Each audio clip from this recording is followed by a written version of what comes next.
In Melbourne, a notorious Australian is claiming back some ancestral territory. There's a possum in my house. Let me do something! For anyone not used to wildlife, it's a nightmare. It sounded like Jurassic Park, sounded like a dinosaur from Jurassic Park. For others, it's a romantic dream. It's just such an incredibly fulfilling experience to watch how intricate their little group is. The community is taking sides. This sort of filthy little critter in my roof was not welcome. It's really not their fault that they're a possum. Clever and resourceful, possums are bringing the authorities to their knees. How we deal with troublesome native animals, because that's what they are. Melbourne's in the grip of a possum plague. We've probably got the highest density of bush-tailed possums per square metre in the country, and that's just crazy because the park cannot support that. This is a story of some possums and some people and how their lives collide on a city battlefield.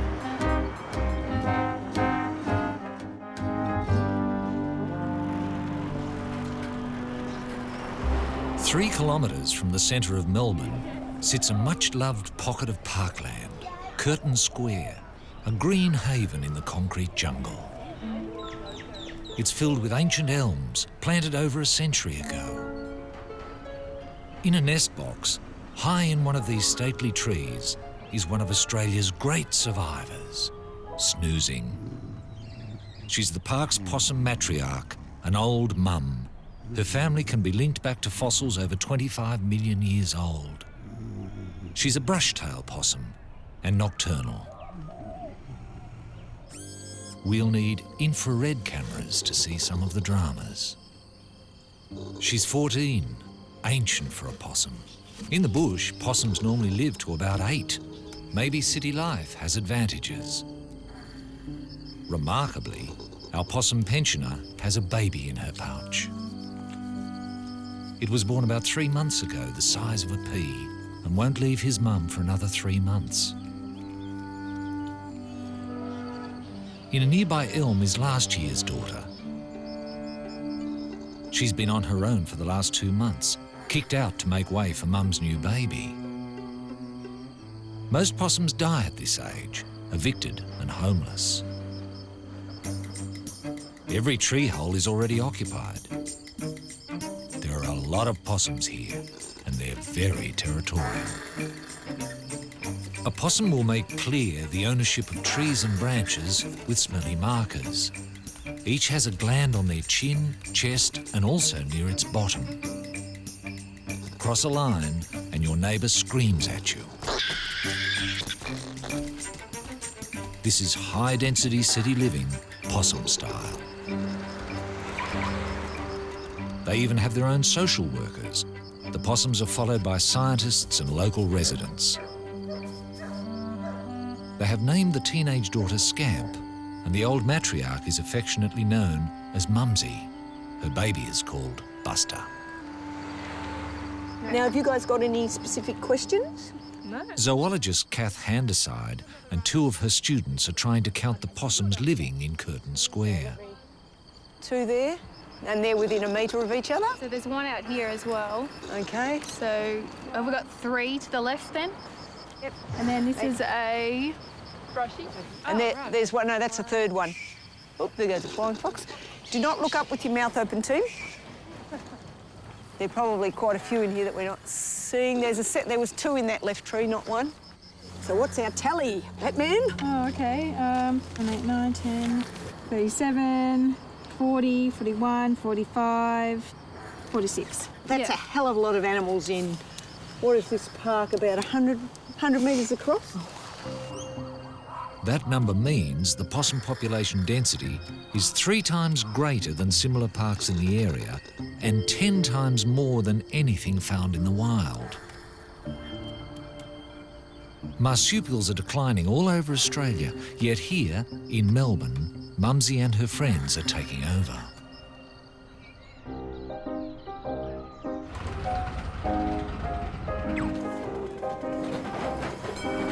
Michael and Matt Eliza. Morning, Michael. Good morning, John. Look, these possums have nearly driven me out of my house. A lot of my friends come over and at night they marvel at the possums crawling across my trees. But in the morning, I have to clean up all the possum shit. This possum was sitting on my veranda. It was the size of Marlon Brando when he died. When it rains, I can smell the possum piss. His arms were folded and it was going, yum, yum, yum. Depends on me mood. Some nights I say, bugger, and I come out and I hose them, and then I end up all with water. And then another night I say, oh, stuff them, you know.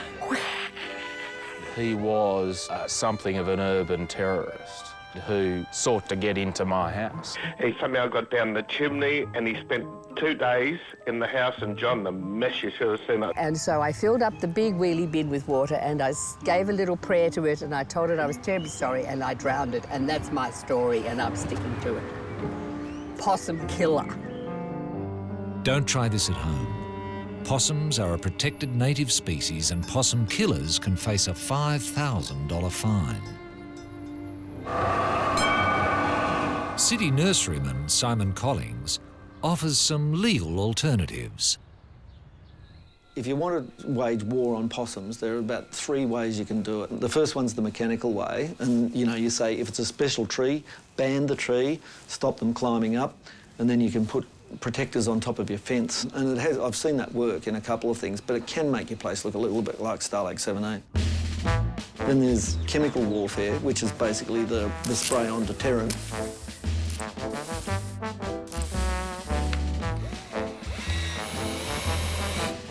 The other form of warfare is electronic warfare.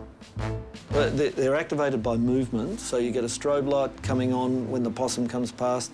You get a high-pitched ultrasonic signal, which is a deterrent to pretty much all animals that can hear it. Passive infrared, ultrasonic, sonic, flashing strobe, safe, convenient, versatile, effective, humane. It does everything. Well, according to the box. And if all that fails, there is always the made-in-China plastic owl.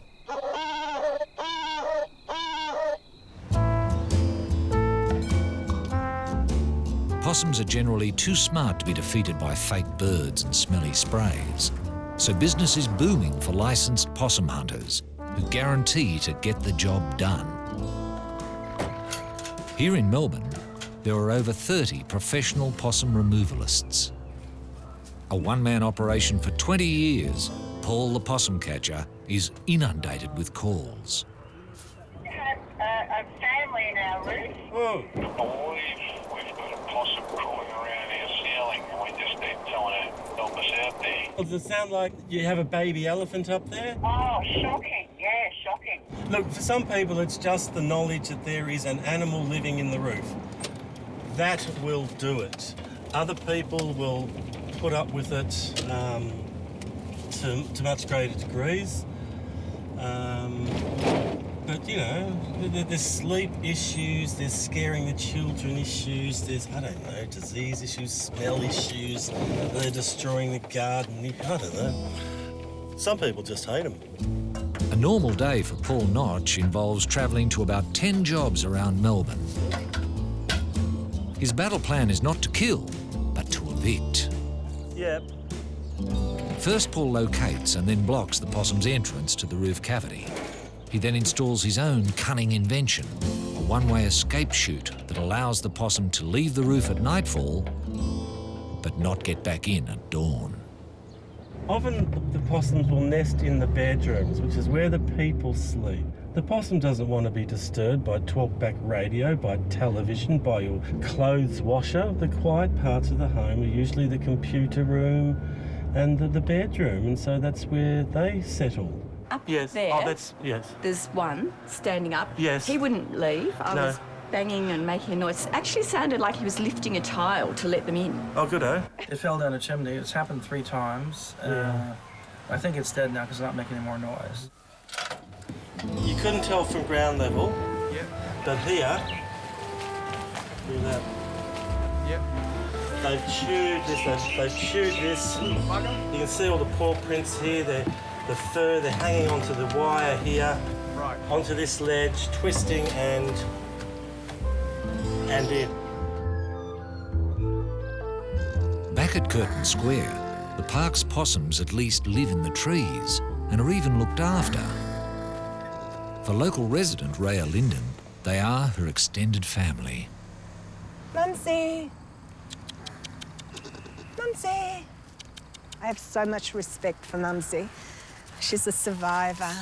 She's unbelievably strong against the odds. She's lost her tree, she's had a baby every year and managed to rear it. Yeah, she's a good role model for women everywhere, I think. There you go. Rhea has fed the possums for the last 12 years. Yeah, where are you? Despite serious opposition, most nights she brings bags of fruit and grain. These are organic raw oats, and in them we've got grapes, pear, we've got carrot and apple. Rhea is part of a local animal support group, worried that the possums don't have enough natural food.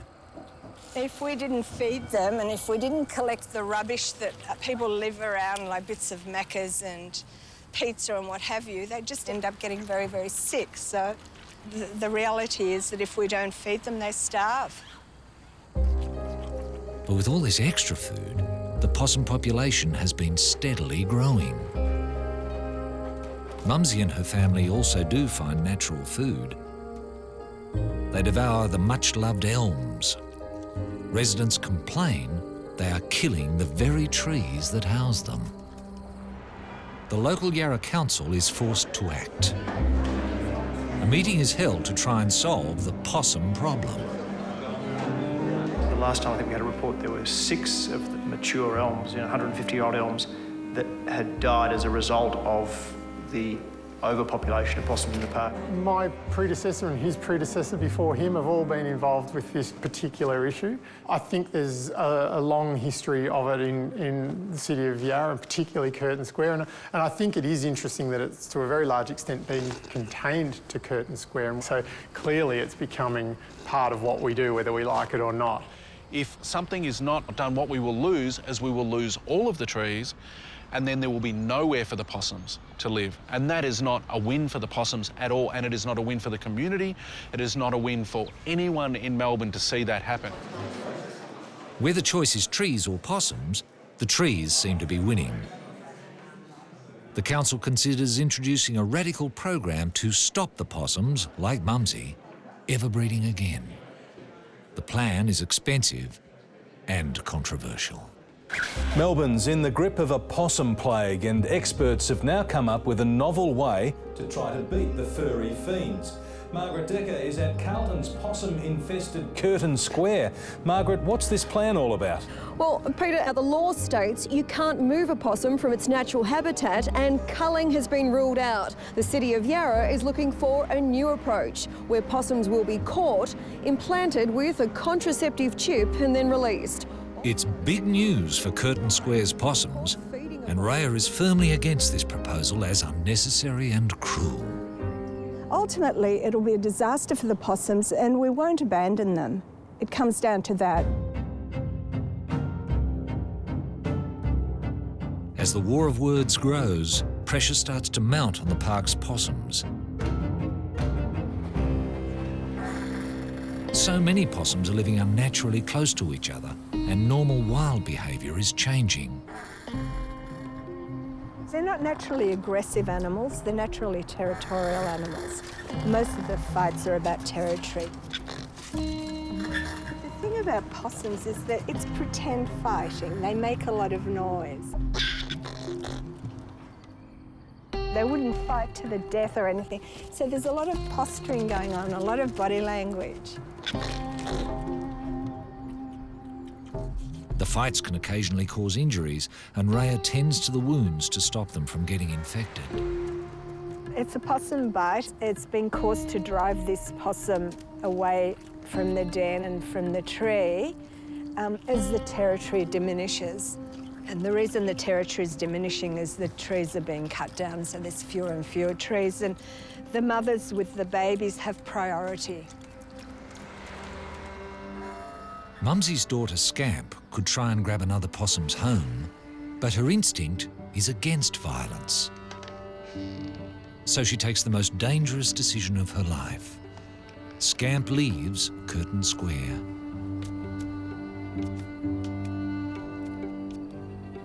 Even getting out means crossing another possum's territory.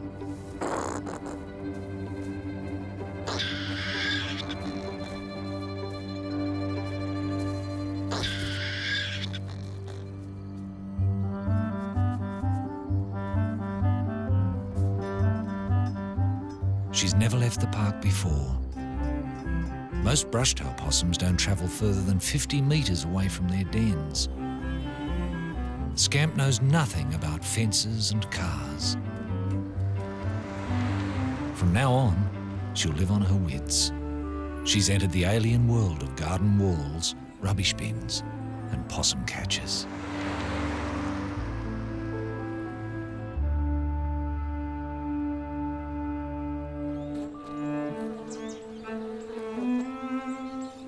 Spring arrives to Melbourne. A new growth appears in the parks and gardens. Rainbow lorikeets visit Curtin Square, gathering nectar from the flowers.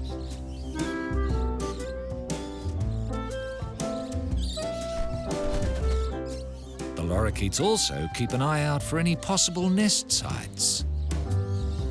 Not a chance. The tree hollows are already occupied by possums. They're holed up, asleep till sunset.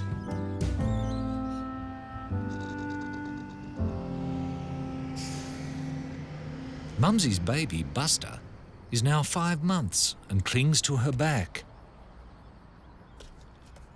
Possums have human-like hands with an opposable thumb for holding onto branches and to Mum's fur.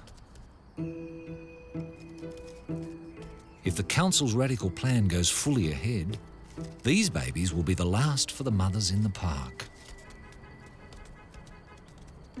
Over the next month, Buster will alternate between the security of Mumsy's pouch and learning the skills needed to survive in the city. Buster is becoming independent, trying everything, learning. In the pouch he fed only on milk. Now the precious elm buds are his first solid food. Heaven on a stick. Buster ventures a little further each day. He has lots to learn and not a lot of time before he too will be off on his own. That's what worries his biggest fan. Most of the juveniles die. They die in their first year after they emerge from the pouch. You know, say for the sake of argument, 12 to 14 babies emerged last spring. We'd be lucky to have 2 or 3 still alive.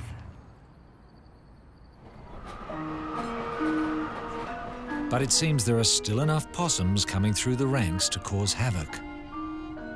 This inner-city childcare centre could be an attractive home for a possum-like Scamp. Most mornings, this is our regular routine of sweeping up the possum poo so the children have a clear yard to play with.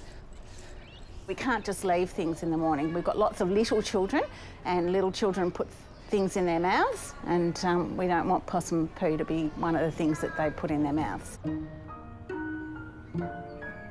A possum has been devouring the prized playground plants. This is kind of upsetting, I have to say, because it's just, you know, it's just massacred. He's not just having a nibble here and there. Obviously, for a childcare centre, there are some things we can't try, so we're not, we need to be very careful, for example, about what kinds of sprays we might use on plants. We have tried Worcestershire sauce on this, but that didn't seem to make a huge difference. It just made the garden smell like a barbecue. Has he got a name? No.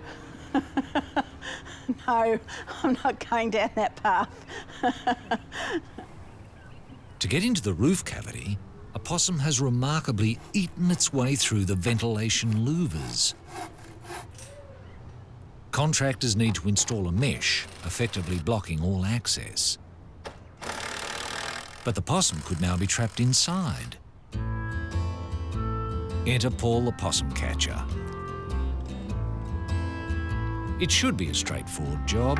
The one-way chute Paul places in the roof will allow the possums to leave tonight, but not get back in. At least that's the plan. So what kind of size would you describe it as? Is it just... Springtime is the busiest time for Victoria's Wildlife Rescue Centre, as adventurous young possums get themselves into all sorts of trouble. Okay, it depends on his age as well. He might have been riding on his mother's back. He could have fallen off or something could have happened to him. At the moment, we have got a huge amount of possums coming into here. It's pretty much raining possums. It's from here that volunteer animal rescuers are sent out. Jodie and Chris have a house full of rescued baby possums, mostly baby Buster's age. You don't let them have control of the nozzle or they'll spray it everywhere. No. Babies sometimes fall off their mother's back and are hurt, or maybe the mother's killed. You're making a bit of a mess. Only the lucky possums end up here. But looking after them is exhausting. 6 o'clock feed, clean the cages, home from work, feed them again, and as you feed them, because they're little, you have to take them to the toilet as well, sterilise all the bottles in between feeds. And then there's a 9 o'clock feed, a midnight feed, which Chris did, and then I got up and did the 3 a.m. feed. But it's quite tiring. But once you get into it, you sort of get into a rhythm, and you're sort of just doing it like a robot. I guess it's just second nature after a while.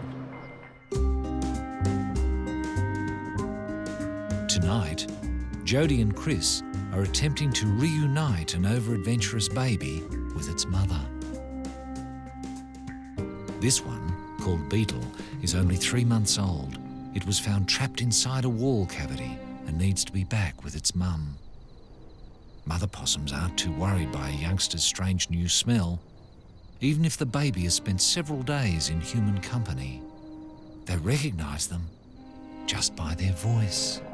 So we're just trying to get her to call, which means making her a little bit distressed, feeling vulnerable, feeling cold. So she's calling her mum now.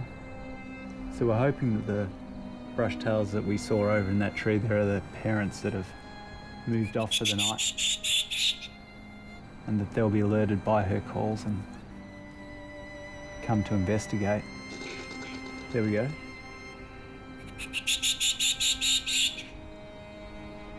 So with a bit of luck, the mum will be coming back. Just watch yourself. She's starting to get kind of stressed. Is that possum? It's coming down. It's coming? Yep. All right.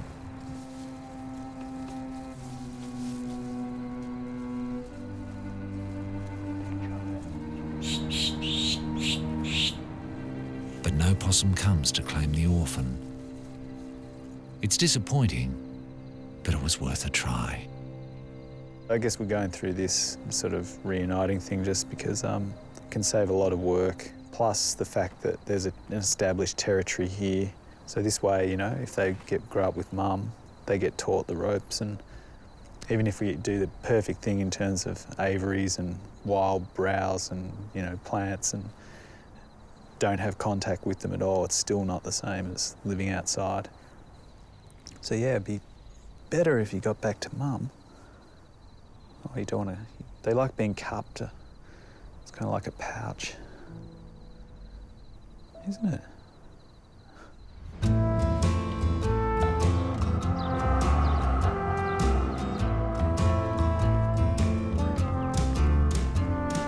It's 2 days since Paul the possum catcher put up the escape chute at the childcare centre, but the staff is worried that a possum is still in the roof. How do we know he's not getting out?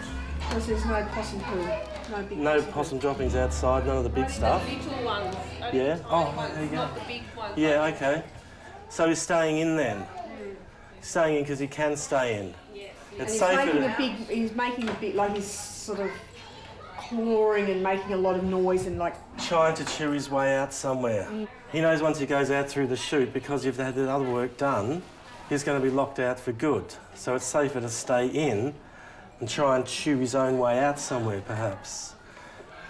So what I need to do is to encourage him to leave. This is a battle of wits, and Paul is a bit of a possum psychologist. He installs a second one-way chute just in case the possum is trapped in a separate part of the roof. After leaving behind a tempting piece of fruit, Paul then does something rather strange.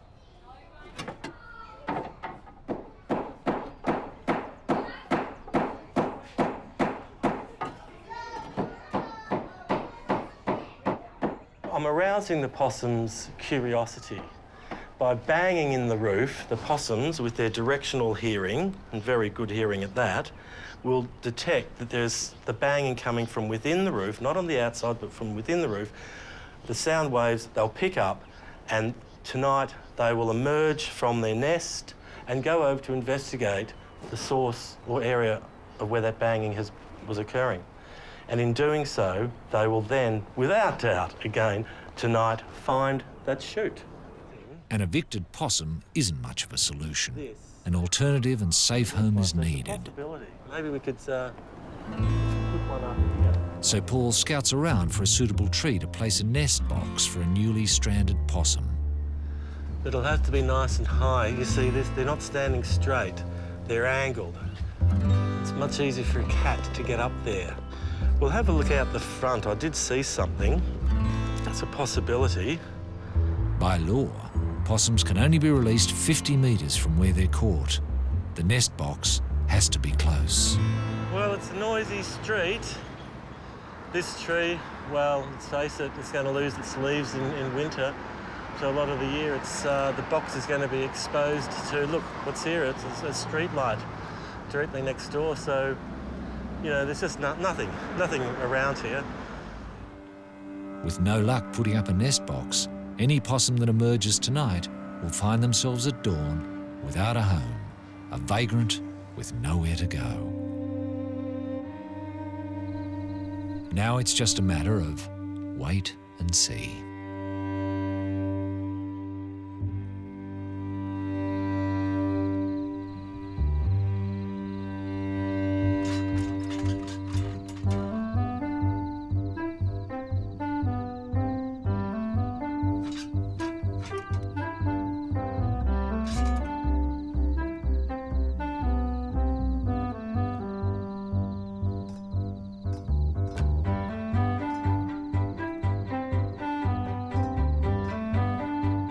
But the centre's cavernous roof has been harbouring a surprising secret. 2 possums.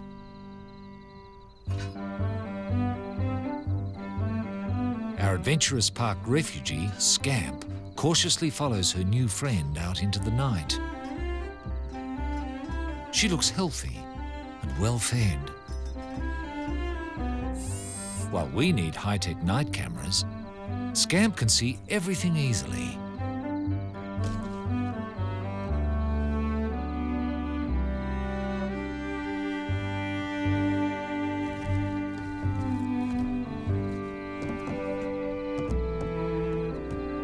But the one-way escape chute now blocks the way back into the childcare centre's roof. With no nest box to move into, Scamp is once again homeless.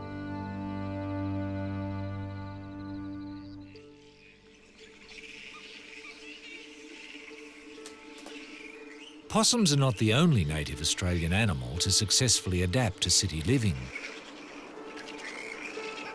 Only 7 kilometres from the CBD, fruit bats are making a good living nesting near a riverbank. Up to 20,000 of these flying foxes originally inhabited the botanical gardens close to the city centre. The flying foxes were considered a pest, and in the 1980s, they were moved to a new out-of-town colony. Mass wildlife relocations can work with bats, but few other examples are successful. It's extraordinary that any wildlife can cope in cities. Human beings are tough to get along with. The fruit bats fan out across Melbourne, searching for flowers and fruit trees.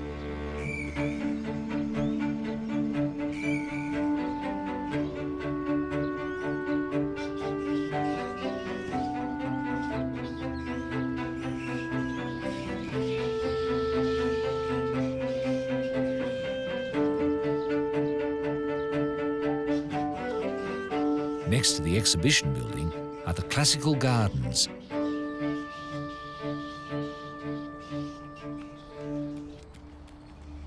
In spring, the fig trees provide a feast.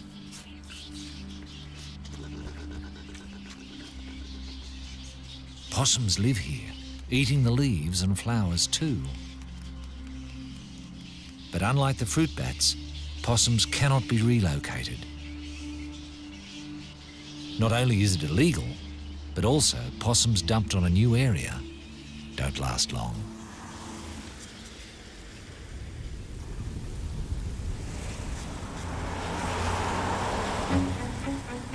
There are 27 species of possum in Australia, and our brushtails are not the only ones that have adapted to city life. 2 common ringtail possums are heading off in search of food. Ringtail possums are half the size of the brushtails and prefer to move along the aerial network of telephone and power lines. These are possum acrobats. Their tails are prehensile like a fifth hand, and they're a lot lighter. Getting your nightly dinner is not without risk. One slip and it's a deathly drop onto the road below.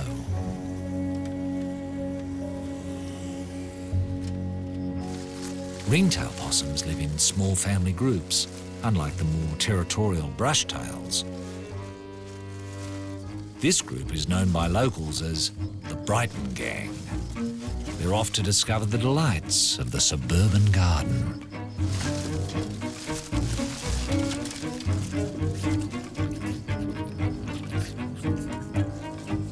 The gate-crashing gang are welcomed and fed by a few animal lovers.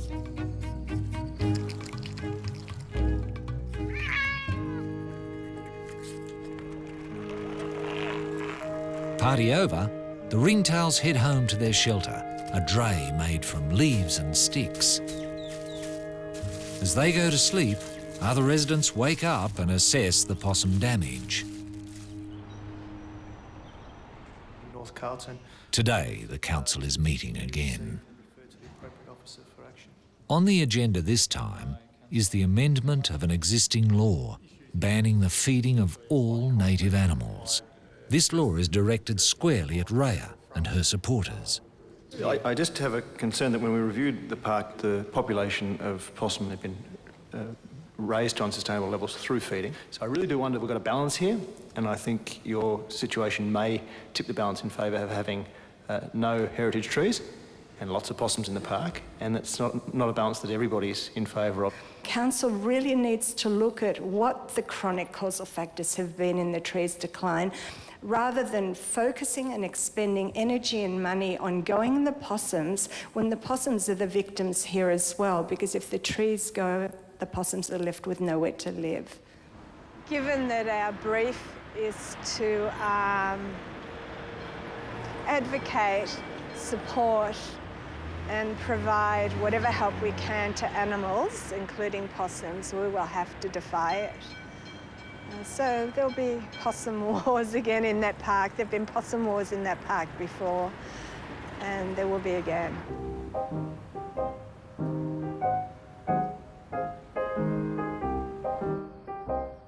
Rhea goes back to the possums, the centre of all this controversy. Despite the impending ban, Mumsy and Buster get their rations.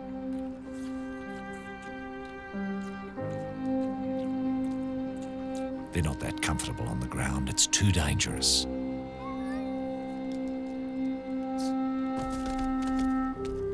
Brave as Buster appears to be, it's still reassuring to know that Mum is close by.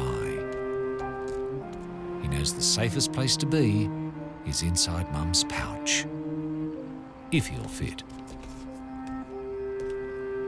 As possums adapt and thrive, so the forces against them are growing in strength and number too. A neighbouring council has taken drastic action. To protect their elm trees from possum attack, they've put up large steel bands around the trunks, effectively stopping possums from returning to the trees that they've lived in for generations. Here you go, grab that and run. Rhea spots a stranded possum. You can't get up there. See, this is what happens. Its instinct was to get its bit of food and climb the tree, but of course it can't. Rhea calls in some animal activists to help out the stranded possum.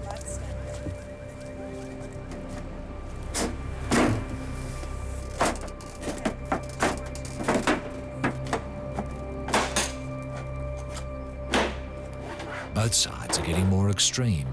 It's harder to imagine a compromise now.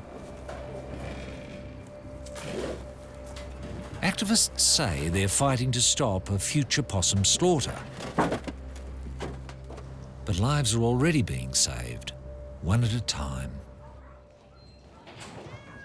Beetle, the orphan brush-tail baby in Jodie and Chris's care, has become sick and requires urgent veterinary care. Good, yourself? Yeah, pretty good. I only noticed this, like, last night. Okay. So I think we've caught it. Oh, see? The stress of captivity or new food may have given her an upset stomach. Yeah. Suddenly I've just found poo. Everywhere. Yep. So, yeah, it's got quite a very strong. particular smell to it as well, so... Vet Tristan Rich is an expert in Australian native animals. I'm going to make a quick smear and have a look. I'll use that, yeah. It's a very glamorous job, isn't it? That's the other thing is, you know, she hasn't really seemed that great. And at first you thought maybe she lost her mum, a bit sad, but, you know, she really seems kind of slothful in a way. Yeah. So, yeah, there's quite a bit of yeast in here, which is... There's a reason you have to have a licence to care for these things, because so many things can go wrong. You know, we still can't do as good a job as the mothers. Like, it's amazing, you know, you think these creatures live out in the wild. Every time you get one that's just coming off a mum, the little babies are so perfectly clean, and you could never replicate that level of, or standard of mothering, really. But I'll try with a tissue. Clean off some of this.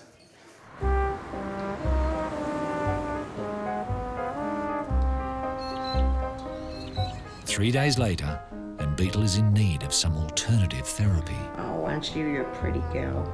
Yes, you are. Her gut bacteria has become all out of balance, so Chris and Jodie take Beetle to Nicola Vaughan, an expert in making up a potion, known in the trade as a poo milkshake. Yes, the poo milkshake, that is replacing the gut flora with good. These guys have been on antibiotics. They're prone to the bacteria and the yeast that live there growing out of proportion, such as what happens with thrush. Yeah. So this is why we're going to make a lovely milkshake out of the day poo. Nice and sticky. Love it.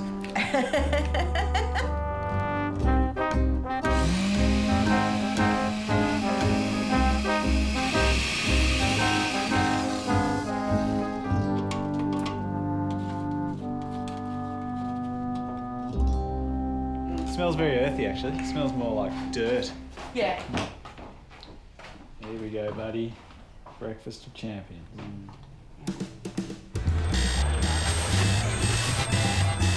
Melbourne is wide awake. But one of our gang of ringtails is trying to sleep. It's no easy trick for this creature of the night.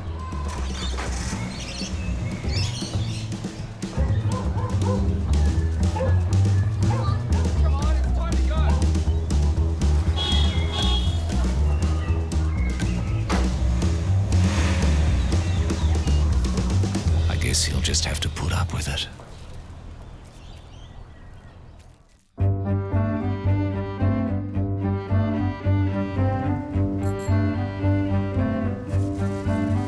Scamp has been living on the streets since her eviction from the childcare centre roof. Between the cats and the cars, the odds are stacking up against her. Scamp is a folivore, a leaf eater. But desperate possums will eat meat and bread from rubbish. She's getting increasingly unpopular in the neighbourhood. Homeless possums are problem possums. A sensible solution seems to be slipping farther away.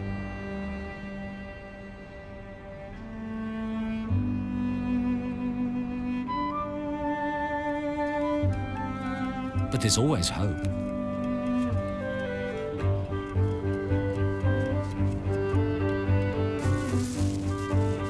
Possums can flatten their body to squeeze into holes smaller than a tennis ball.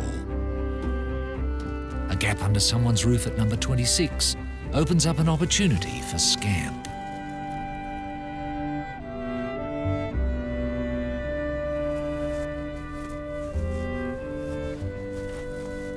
Inside is possum paradise, unoccupied.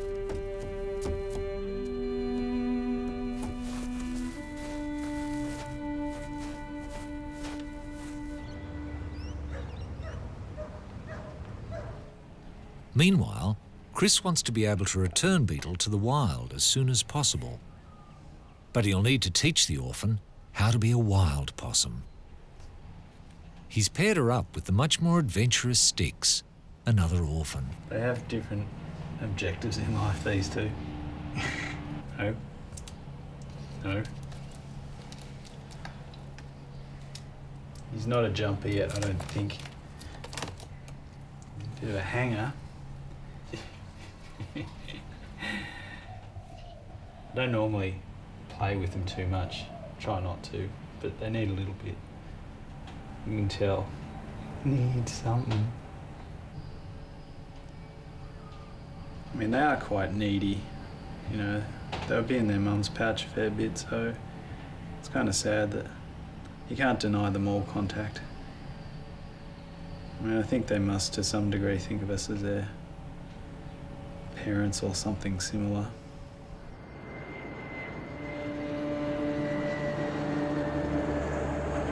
At Curtin Square, the possums are nervous.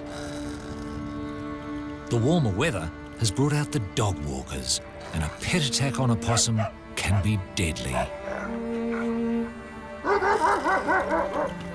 These are prey animals, they're not predator animals, so they don't have attack behaviour, they don't have aggressive behaviour, they've got preservation behaviour.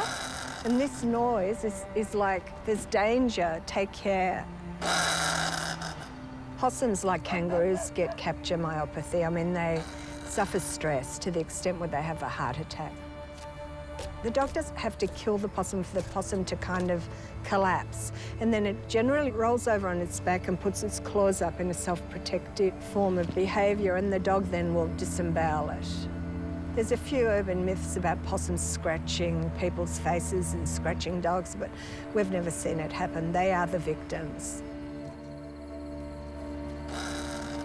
Much later, the possums cautiously clamber down to graze on the grass. The elm tree's buds and leaves have been seriously munched. Mumsy and Buster also venture down to search for something to eat.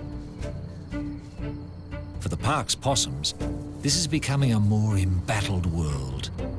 People are not only attacking them through the law and the media and cutting them off from their treetop homes, but now the pets are out to get them. Buster, keep close to Mum. Part of the park is reserved for off-leash exercising, and a couple of boisterous dogs spread fear among the possums.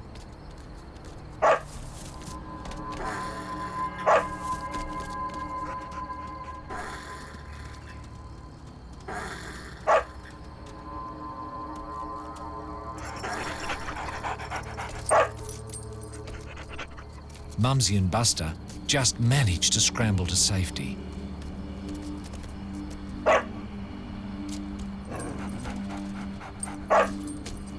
That monkey-like group of Buster is the only thing keeping him from certain death.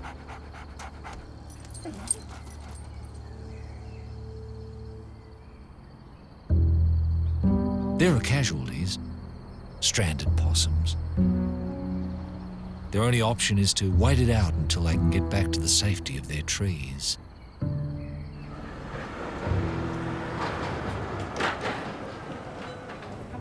Raya's planning her next move to keep the possums fed. Yarra Council's plan will ban all feeding of native animals. She wants to use the upcoming council elections to apply pressure. the animal lovers are plotting their campaign. Is that we've really got a fairly critical time coming up, particularly in the city of Yarra. And I think suddenly now they're listening because we're in a position where we can perhaps influence voting preferences. And we're about to distribute a questionnaire to every single candidate who's standing to gauge their position on the issues. And I think unless we win this one and have possums fully accepted as protected native wildlife that can't be harassed and tortured and starved, then we haven't got anywhere. Raya's group of activists hit the street. Raya Linden is the campaign director for Animal Act. Defy the council bylaw and continue to feed the possums. We now feed the possums because there are no possum fodder trees. The council has removed a significant... Both sides come out fighting as the possums of Curtin Square become an election issue. The fate of these possums seems held by a thread.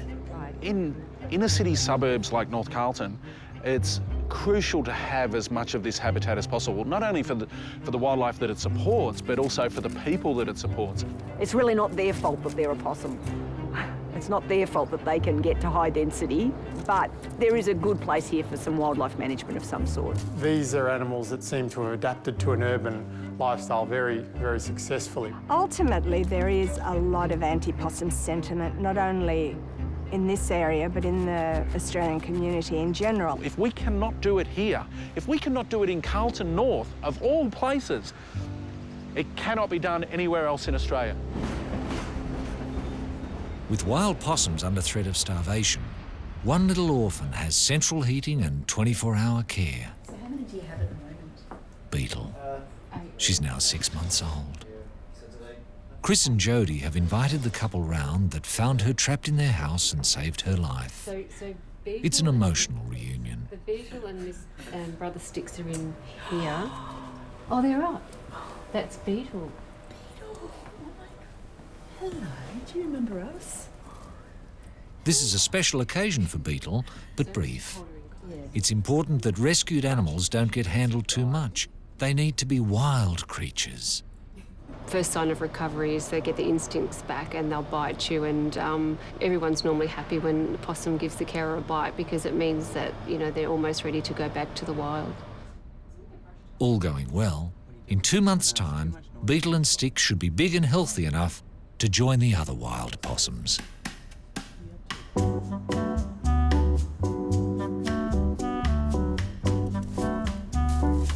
Scamp has fallen on her feet and has made the roof of number 26 her home for the last month.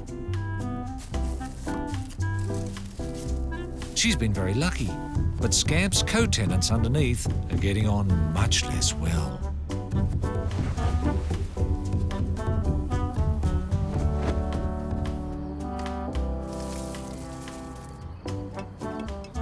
Just up the street, and dinner is waiting. A salad of fresh pink roses.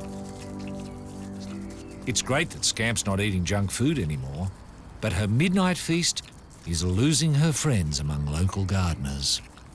It's always a challenge to talk about possums. Last week, I went to the garden at night and I was counting, I think there are about 13 possums in the backyard at night, and it's a real problem there. Some of the camellia lovers are a bit anti-possum because they get them ready for the show and they go out to get them and the possums nibble them off.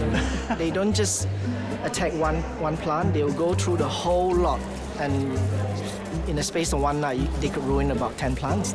We let them eat what they have and we have the rest, and between us we live quite well together. Yeah. For the time being. Incredibly distressing to go out and find that animals have browsed off your roses or damaged your veggie patch. At the other end of the extreme is people rightly say we've moved into their environment and so they have a right to live here. We'll never satisfy both ends of that polarised view, but most people find native wildlife quite enchanting. It is. I mean, I've been working with these sorts of animals for a very long time and I still think they're fantastic little animals. That's not to say they don't annoy people with some of their bad habits. It's now summer in Melbourne and people are taking advantage of the warmer weather. But there's it's no holiday yet for Chris and Jody. Beetle and her buddy Sticks are now fit and healthy enough to be released. Although possums should be returned to the place that they were found, Chris and Jody have decided it's best for Beetle not to go back to the inner city. There are so many struggling possums already there. Talk about Fitzroy, where Beetle came from, or the exhibition gardens where Sticks came from. I mean, there's no way you're going to be taking it back there. They'll be dead within 2 days or a week. So we've had to make a choice and find this carer down here and quite away from Melbourne. It's a rural environment and she does soft releases and we'll take that. So the two possums are heading to a remote wildlife sanctuary.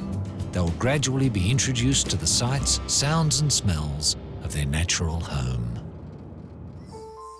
Meanwhile, at Curtin Square, the council elections resulted in both good and bad news for the supporters of the park's possums. The council is rethinking the idea of introducing the fertility control program, but the ban on feeding still remains. Rhea breaks the law most nights and the possums get fed. Until there's enough natural food in the park, she's vowed to continue. If we obey this bylaw and avoid fines, we'll be abandoning the possums to starvation. If we don't obey the bylaw, we'll be accruing fines and ending up in court. So for us, it's between a rock and a hard place. For Mumsy, who's seen so many changes, the story isn't yet over. Buster, Mumsy's 12th baby, will be leaving home soon.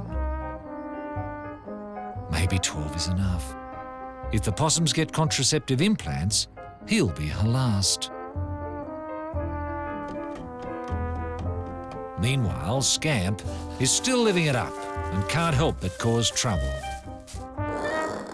First thing tomorrow, I'm doing something about that possum. Hello, Paul the possum catcher. And with lots of other scamps out there causing mayhem in the suburbs, Paul the possum catcher continues to get swamped with calls. Yeah, I'm good, mate. But look, what I really want to know is, can you come around today? That possum kept us up again last night and it's driving us mad. Beetle and Sticks arrive, smelling the bush for the first time.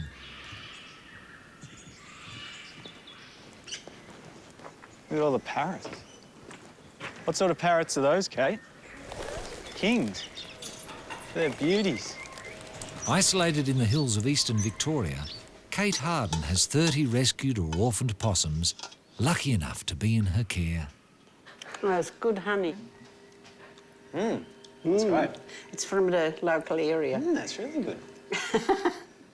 In 1 month's time, Beetle and Sticks will move into this larger enclosure, ready to begin the process of moving out into the surrounding wilderness. I noticed there's the flaps up there so they can come and go.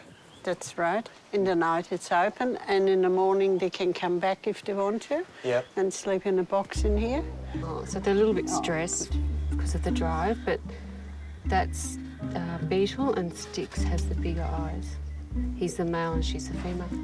Okay. Gorgeous little possums. Now it's time to say goodbye after nearly 5 months of devoted care. Oh, it's okay. Out of all our possums, these two have been the most loved and looked after, and now are given a future. The city possums depend on the people who care about them and help shape their future. But the Possum Wars of Curtin Square aren't over yet.